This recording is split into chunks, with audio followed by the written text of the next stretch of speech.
I picked this image based off of the use of the hands, going back to the essence of my grandfather, who he couldn't read or write, and so his way of establishing trust was you would look a man or woman in their eyes and shake their hands firmly, and that would establish trust. And so I took that approach of looking at the emotions that are evoked through the hands to pick out these historical photos and use the photos for a reference and to paint from.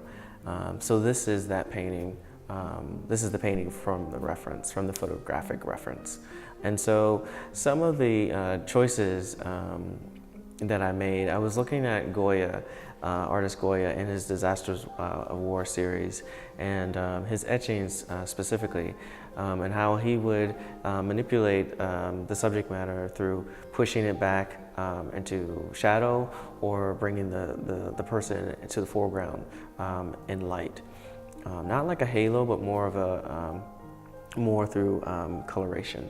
And so those decision makings that he used with his work, I wanted to be cautious and conscious about that, as well as, because I wasn't there, insert my own insert my own narrative and recreate the story as if I was there. And so for this, you see the policeman has his arm and his hands around the black person's the black male's neck, and when you're squeezing a person, the blood rushes, to a specific body part, and so in this case, I wanted to emphasize pain and him being choked and squeezed, but then also the helpless vulnerability that his body is in.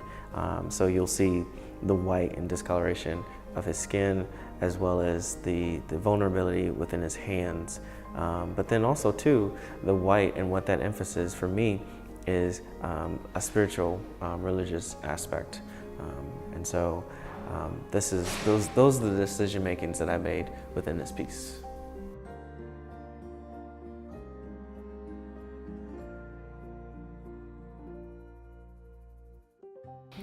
The young man was pulled over and assaulted by cops, and again, choosing this image because of the use of his hands and the emotions that he's confined and not able to move, pressed up against a car.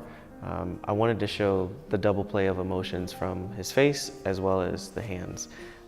And so talking to different people in the community, as well as elsewhere, that these police brutality incidents have happened, they're feeling distressed, they're feeling hopeless, they're feeling frustrated, angry, but then also they're in fear. And so I thought that this would be a good piece to finish the series, Put Your Hands Where My Eyes Can See.